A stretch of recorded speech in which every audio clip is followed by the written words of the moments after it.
Shares in Deutsche Bank fell sharply on Friday, causing Europe's stock markets to drop.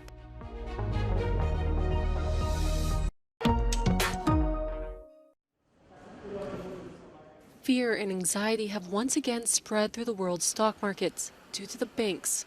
It all started in Europe, where doubts about Deutsche Bank plummeted its shares, dragging with it the entire banking sector of continental Europe. The shares of Germany's largest bank fell by 9% on the Frankfurt trading floor, after falling as much as 14% during the day.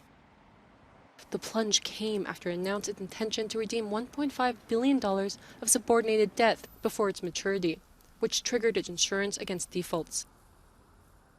All the major European banks turned red, and with them, all European stock markets. Paris lost 1.74%, Frankfurt 1.66%, and London 1.26%. Calls for calm from European leaders have had little effect on the banking sector that has been feverish after the bankruptcy of Silicon Valley Bank and the bailout of Credit Suisse.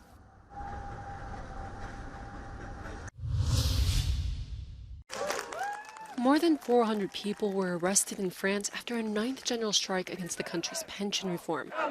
One of them was an 18-year-old student, whose father says he was demonstrating peacefully. En fait, il n'était pas à Opéra, donc il n'était même pas avec les Black Blocs, il était dans le cortège avec ses camarades lycéens. Et il y a eu cette charge hyper violente. Some of the protesters' relatives and friends have denounced their detention, calling it arbitrary and unjustified.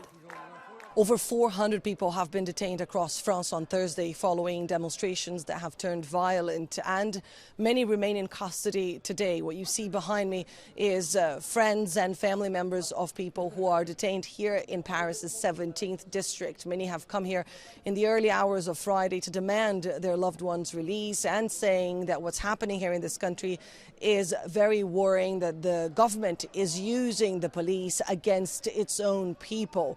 It's going to be interesting to see what happens in the coming days, but tensions are very high, with government officials multiplying statements today conveying their disappointment at this turn of events. Clearly, the government was expecting protests to die down following the adoption of that controversial reform of the pension system, but that is not what's been happening. Protesters yesterday, more than 3 million people in the streets of France, according to unions, saying that they're going to continue their fight until the government drops this reform, and have called for another major day of action on Tuesday. But we're also expecting more of these informal gatherings to continue over the next few days, over the next few evenings, and therefore more tension and more arrests.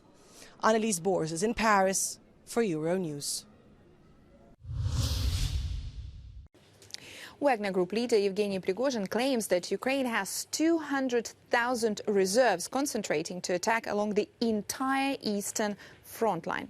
Now, the Institute for the Study of War says Prigozhin's exaggerated statements about the imminent threat to Russian forces are likely an attempt to secure more supplies and reinforcements from the Russian Ministry of Defense to save his forces in Bakhmut.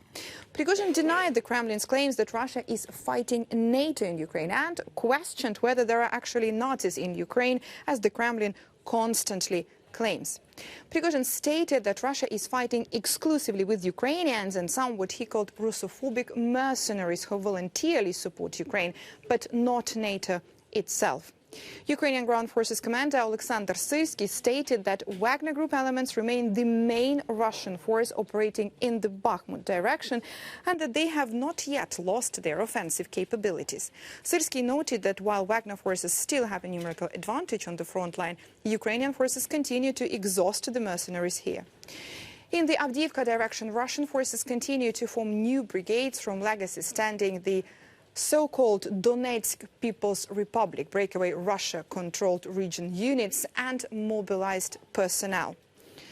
Russian forces continue to attack Ukrainian positions around Avdiivka. The Institute for the Study of War is quoting a Russian source that is claiming that it is too early to speculate about Russian efforts to create a cauldron around Avdiivka and about operational successes in the area. Ukraine's top ground forces commander said that his forces would soon begin a counter-offensive after withstanding Russia's brutal winter campaign.